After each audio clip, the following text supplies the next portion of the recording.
समर्थ संप्रदायाची प्रस्थानत्रयी. समिधा जाधव. शाश्वत सुखाचा मार्ग वेदांनी दाखवला आणि संतांनी ग्रंथांद्वारे सर्वसामान्यांना तो सोपा करून दिला. समर्थांची ग्रंथसंपदा खूप आहे.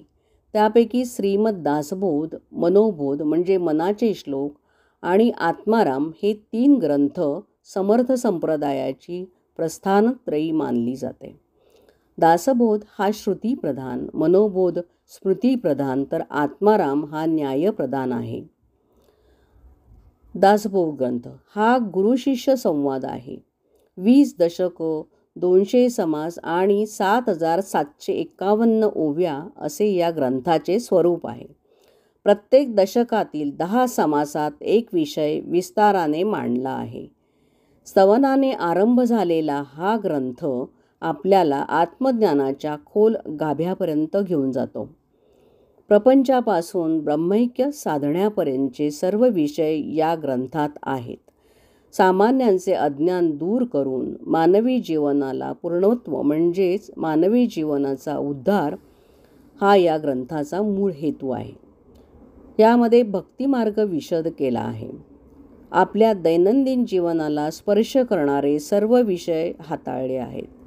सामान्य माणसाला पडणारे अनेक प्रश्न जसे मी कोण, मी का जन्माला आलो, माझ्या जन्माचा हेतू काय, देव म्हणजे काय, सृष्टी कशी निर्माण झाली, मुक्ती म्हणजे काय, अशा अनेक प्रश्नांची उत्तरे यात आहेत.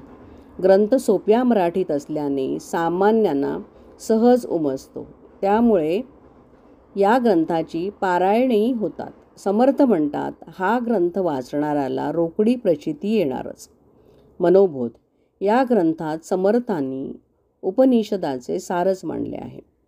सतपासून जन्माला आलेले मन सत्प्रवृत्त आहे, पण कल्पनेतले चंचल मन मूळ प्रवृत्तीपासून दूर जाऊन अशाश्वत जगात रमायला लागते.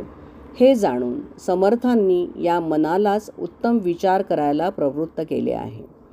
चिंतन मननाची सवय लावून परमेश्वर प्राप्ती कशी करून घ्यावी हे सांगणारा हा 205 श्लोकांचा छोटासा ग्रंथ आहे.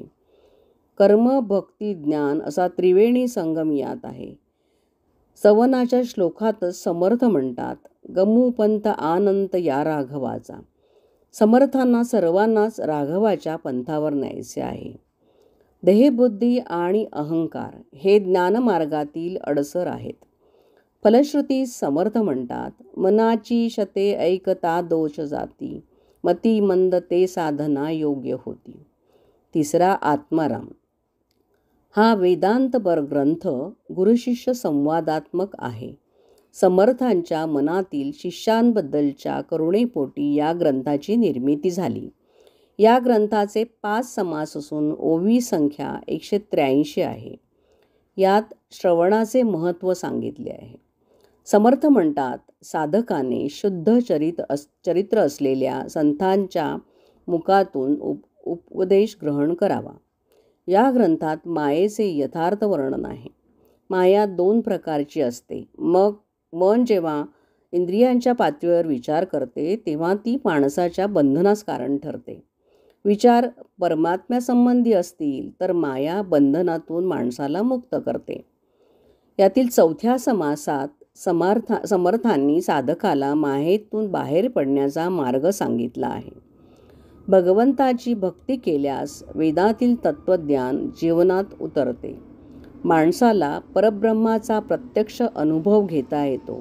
त्यासाठी सत्पुरुषांच्या सहवासात राहून श्रवण मनन केले पाहिजे असे या ग्रंथात सांगितले आहे. जय जय रघुवीर समर्थ.